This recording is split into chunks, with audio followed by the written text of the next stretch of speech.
단칸방에서 호텔까지 호텔까지 박살내기. 안녕하세요. 저희는 29살 때 건물주가 되었는데요. 비용을 어떻게 모았는지 한번 말씀드려보려고 해요. 아주 중요한 얘기인데요. 20대 후반에 어떻게 하면 건물주가 될 수 있는지 궁금하신 분들은 꼭 끝까지 봐주세요. 네. 저희가 앞서서 호텔 운영을 결심했다고 말씀을 드렸는데요. 지금은 건물을 사놓고 인테리어를 하는 중입니다. 저희가 드디어 건물주가 되었습니다. 와.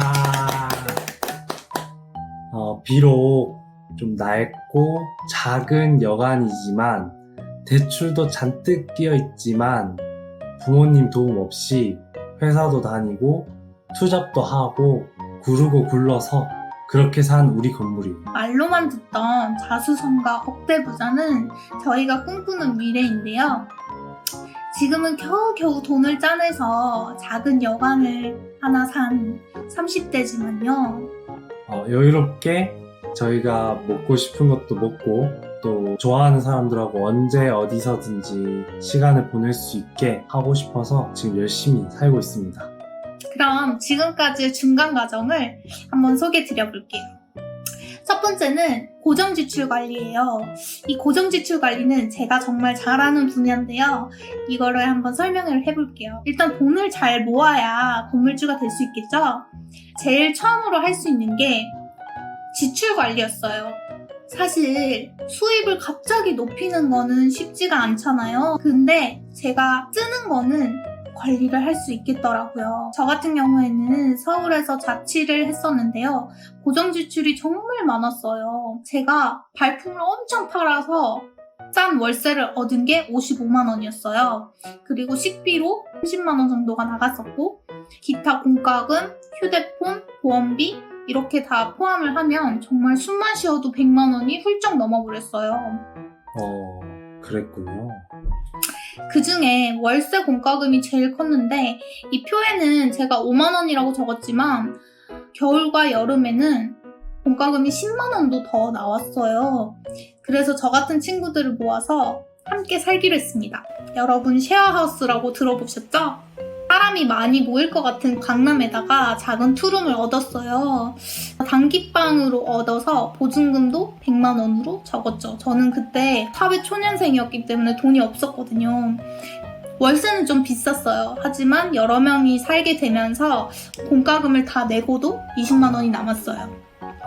월세 아끼고 20만 원 정도가 남고 이러니까 월급이 약 80만 원 정도 더 생긴 것 같은 효과를 낼 수 있었습니다. 그리고 이거는 전인데 보험료는 오히려 좀 늘렸어요. 왜냐면 나중에 저한테 문제가 생겼을 때 큰 목돈이 나가게 되면 제가 쭉 쌓아온 모든 것들이 한 번에 무너질 수 있잖아요. 그래서 미래의 고정 지출도 대비를 하기 위해서 보험료는 리모델링을 해서 조금 늘렸습니다. 이거는 개인 차이가 있고 성향 차이가 있는 거기 때문에 무조건 이렇게 하셔라 이런 건 아니에요. 저 같은 경우에는 보험료를 줄이는 방법을 선택을 했었어요. 보험료는 너무 많이 내면 안 돼요. 다음에 보험료에 대한 얘기도 하고 싶은데 저는 아예 안보험이 없었기 때문에 보험료를 늘렸지만 보험으로 돈 벌려고 하시는 분들이 있어요. 맞아. 절대 그러시면 안 되고 나중에 급하게 나가는 목돈을 대비를 하는 차원에서만 사용하셔야 되는 게 보험입니다. 다음으로 저희가 했던 거는 아무래도 이제 수입원을 늘리는 방법이었어요. 제가 했던 일은 강의를 하거나 숙소를 운영하거나 다양한 곳에 투자도 많이 시도해 봤습니다. 여러분이 고민하고 있는 투자는 다 해봤던 것 같아요. 비트코인, 국내외 주식, 국내외 채권, 서울 지방 부동산 등등 또는 경제 흐름에 대한 고민을 정말 많이 해봤던 것 같아요. 그래서 투잡도 하고 공격적으로 수입을 늘려나갔답니다. 지출을 통제해가면서 수입을 늘려가다 보니까 이러면 금방 부자 되는 거 아닌가? 그런 생각도 수줍게 해봤어요. 그래서 저희가 좀 고정 수입을 늘렸던 방법에 대해서 몇 가지 말씀을 드려볼게요. 첫 번째는 직장하고 관련된 일이나 취미로 부수입을 늘려보는 거예요. 직장이 없는 분들은 좋아하는 일을 통해서 이제 자신의 강점을 한번 발휘해 보세요. 또 직장이 있는 분들은 그 일과 관련된 일들을 고민해서 두 번째 일감으로 한번 삼아 보세요. 주위에 긍정적이고 진취적인 분들과 함께 고민해 보시는 것도 굉장히 좋은 방법이에요. 다만 실행은 누구보다 빠르게 혼자 해보시는 걸 추천드립니다. 네, 저 같은 경우에는 회사 끝나고 학원을 3개월 다녔어요. 제가 사진 찍는 걸 배우면 좋겠다라는 생각을 항상 했었는데 마침 국가에서 지원해주는 사진 찍는 학원이 있더라고요. 그래서 3개월 동안 30만 원을 내고 학원을 다녔어요. 그리고 그때 저는 돈이 없었기 때문에 카메라는 친구 카메라를 빌려서 다녔습니다. 그리고 거기 다니시는 분들은 모델 구하는데 정말 힘들어 하셨거든요. 모델을 실제로 돈을 주고 사용하시고 그런 경우가 많았는데 저는 얼굴에 철판을 깔고 길에 지나다니시는 커플들한테 사진 찍어드리겠다고 말씀을 드려가지고 스냅 사진을 찍는 연습을 했습니다.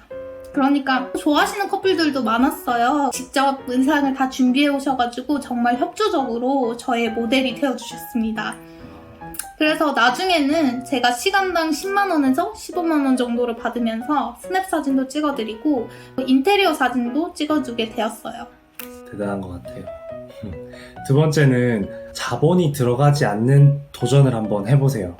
작은 성공들이 모여야 자신감도 생기고 큰 성공을 얻을 수 있습니다. 다만 계속 돈이 많이 들어가면 우리가 이 도전들을 이어나갈 수가 없어요. 그렇기 때문에 작은 목표들을 한번 세워보시고 그걸 성공해 나가는 연습을 한번 해보시는 게 좋답니다.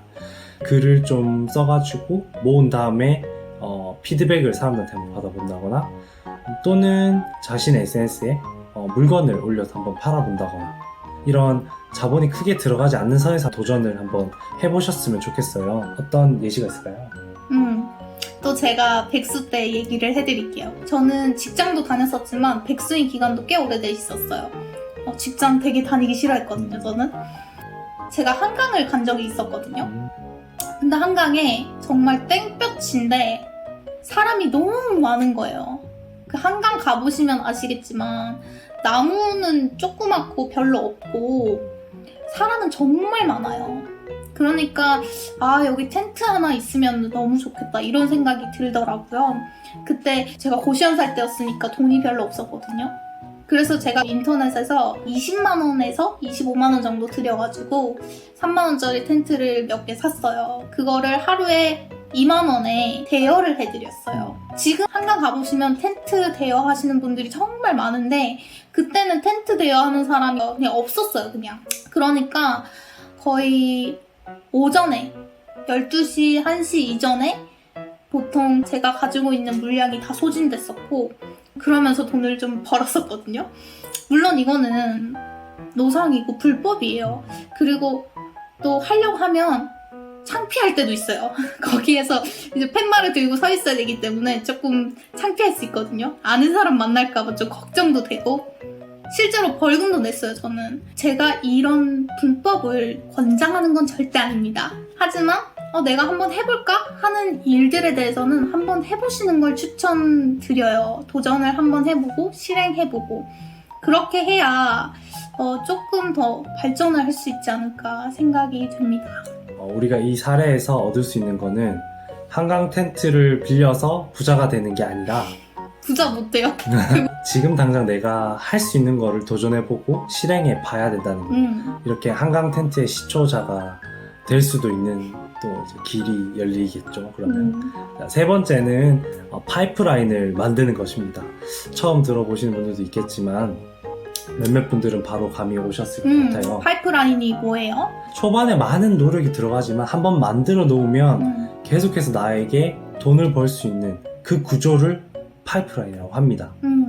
물을 마을 먼 곳에서부터 마을까지 길어오는 방법은 양동이로 하는 방법도 있겠지만 파이프라인을 마을까지 만든다면 그냥 수도꼭지만 틀면 물이 계속 나오는 거예요.